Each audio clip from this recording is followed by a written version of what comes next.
Because WordPress stores all images and media files in a media library, you can reuse them in different places on the site. So it's possible to end up with the same image in multiple posts or pages. What happens when you want to delete an image? Well, it depends exactly what you mean by that.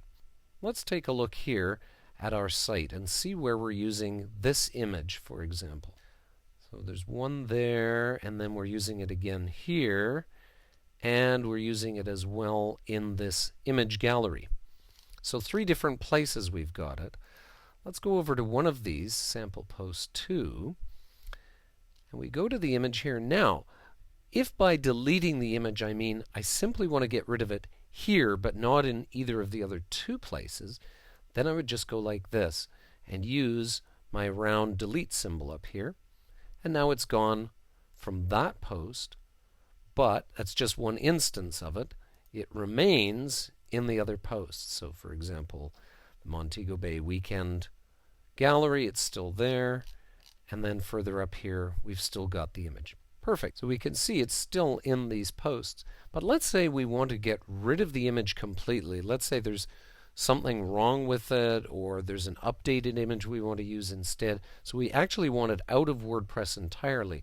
Well, we go over here to the media library, and we find the image. There it is right there. And there it is, delete permanently. You can also do this, by the way, from the upload insert area media library as well, or from just something in a gallery. You can delete it permanently from the system. So let's do that. And notice what's going to happen. It asks me, do you want to delete it? Yes, we do. And so now it's gone from the system.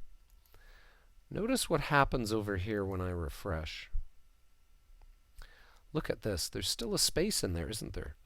In other words, we have a broken image in our hands. Now, we don't have the same problem when it comes to a gallery, because it simply just doesn't show up anymore in there. Okay, it's not the same as having an instance like this that actually had a specific piece of HTML coding attached to it.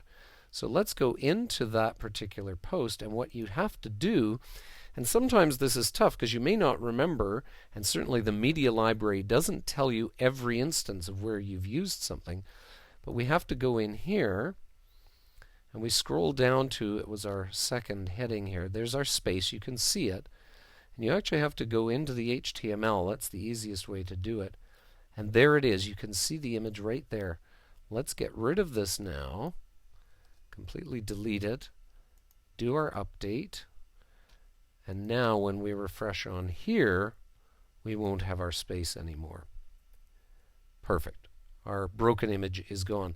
It gets tricky if you can't remember all the places you've used an image. Now, presumably you're not going to use it in 5, 6, 7 different places, and if it was that important, you should probably make a list of where you used it. It might be a logo or something like that, and you want to make sure that they all get replaced properly.